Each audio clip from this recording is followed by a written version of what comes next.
It's Monday, April 6, 2015, and let's talk about what happened this weekend over at xdadevelopers.com.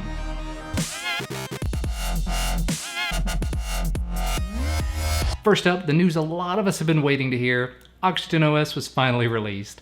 Unfortunately, I've been away from my desk all weekend, and I was kinda hoping to try out CM12S before flashing over to OxygenOS, so I haven't tried out anything yet.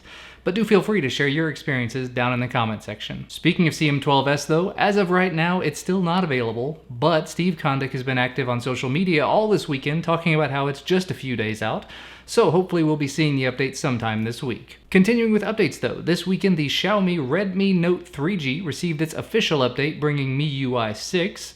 It's still KitKat, but from the forum thread, it appears to be a pretty nice improvement over the previous version. And owners of the Galaxy Note 4, if you have not received your update to Lollipop quite yet, check again. It might be coming over the air anytime now. As of this weekend, Verizon, Bell Canada, and carriers in all sorts of other countries started pushing the update out. And now, moving on to some general news, if you're a customer of EE in the UK, they've announced a new program they're calling EE Power.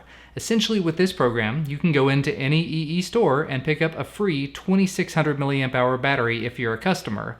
And then when you run it dry, you can either recharge it like you would your normal phone, or take it back to an EE store and exchange it for free as many times as you would like. I can definitely see this program being abused pretty quickly, but I do commend EE for giving it a shot. The program isn't available quite yet, but it should be out soon, so do make sure to check their site for more details. A new release of Android Studio, version 1.2 beta, came out this weekend. It's based on IntelliJ 14.1.1, where I believe the previous version was based on IntelliJ 13, so it should be a pretty decent upgrade over that. One of the really cool things I see about it so far is performance tools, allowing you to see the CPU and memory usage of your app and capture the performance in different files over time, so you can go back and look at how it worked with different changes. So if you're an Android Studio user, you might want to check out their site for the latest version. Now, as I mentioned earlier, OxygenOS came out this weekend, and XDA-recognized developer King Babasula managed to get it working with multi-ROM. However, he says he's not going to be putting it into the multi-ROM app, at least not for now, because he had to do some weird little tricks to get it to actually work. But if you do want to try it out, there is a link in his thread. XDA senior member ROM Racer also managed to get Exposed Framework running on Android 5.1, though he's calling it a super alpha build.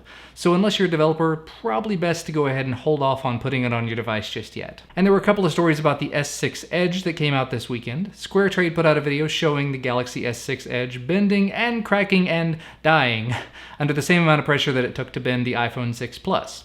The HTC M9 bent and broke at just slightly more pressure than that. And I'm not quite sure why people are still bending devices, but there you have it. And according to some of the members of our forum, some people have started receiving the S6 Edge with micro scratches all over their screens. It appears to be happening with both the black and the white variants, so no one with the gold version has actually said anything yet. That's assuming people actually bought the gold version. And it only appears to be affecting the S6 Edge so far. I'm just gonna say it right now. If I purchase a device and it arrives with a scratch screen, you know good and well it's gonna be going right back the very same day. So just make sure to thoroughly examine your new phones when they show up.